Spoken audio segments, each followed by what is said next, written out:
Hari ini 13 September kita memperingati Santo Yohanes Chrysostomus, uskup dan pujangga gereja. Yohanes lahir di Antiokhia, Syria antara tahun 344 dan 354 dari sebuah keluarga bangsawan. Ayahnya Sekundus, seorang bangsawan di Antiokhia dan komandan pasukan berkuda kerajaan. Ibunya Antusa, seorang ibu yang baik. Yohanes dididiknya dalam tata cara hidup yang sesuai dengan kebangsawanan mereka. Ketika berusia 20 tahun, Yohanes belajar retorika di bawah bimbingan Libanius, seorang ahli pidato yang terkenal pada masa itu. Libanus bangga akan kepintaran dan kefasihan Yohanes. Sekitar umur 20 tahun, Yohanes baru dipermandikan menjadi Kristen.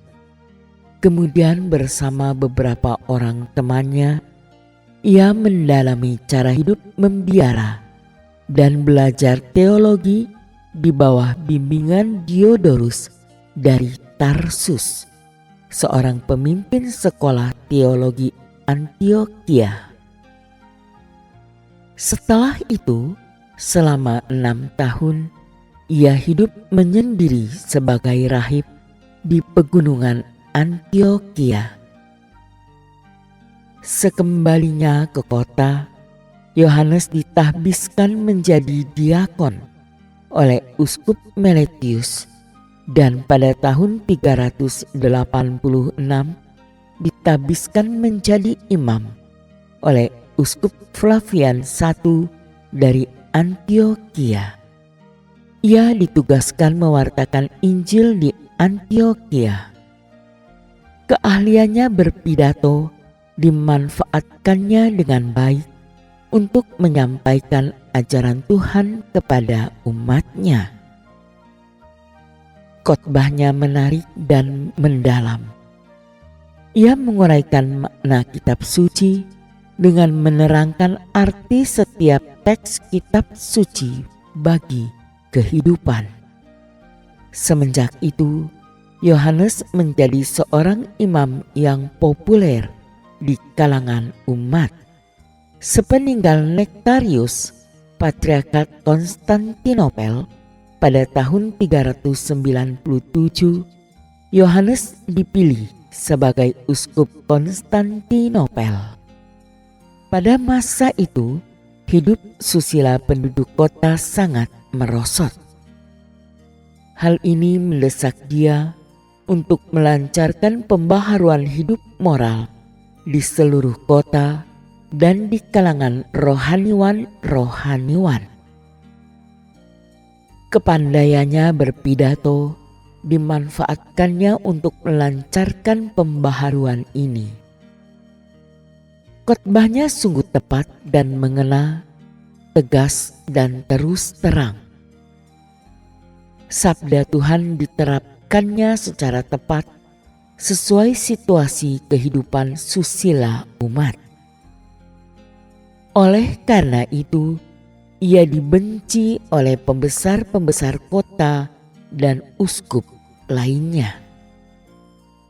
Program pembaharuannya ditentang keras.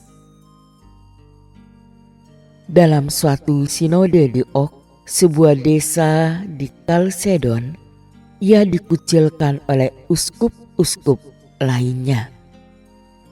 Tetapi tak lama kemudian, ia dipanggil kembali karena reaksi keras dari seluruh umat yang sayang kepadanya. Pada tanggal 9 Juni 404, sekali lagi ia diasingkan karena kritikannya yang pedas terhadap Kaisar Eudoxia dan pembantu-pembantunya. Banyak penderitaan yang dia alami dalam pengasingan itu. Di sana ia meninggal dalam kesengsaraan sebagai saksi Kristus. Yohanes dikenal sebagai seorang uskup yang saleh. Khotbah dan tulisan-tulisannya sangat berbobot dan menjadi saksi akan kefasihannya dalam berbicara. Oleh karena itu, ia dijuluki Chrysostomus yang artinya si mulut emas. Dalam khotbah dan tulisan-tulisannya dapat terbaca keprihatinan utama Chrysostomus pada masalah keadilan dan penerapan ajaran kitab suci baik oleh umat maupun oleh rohaniwan.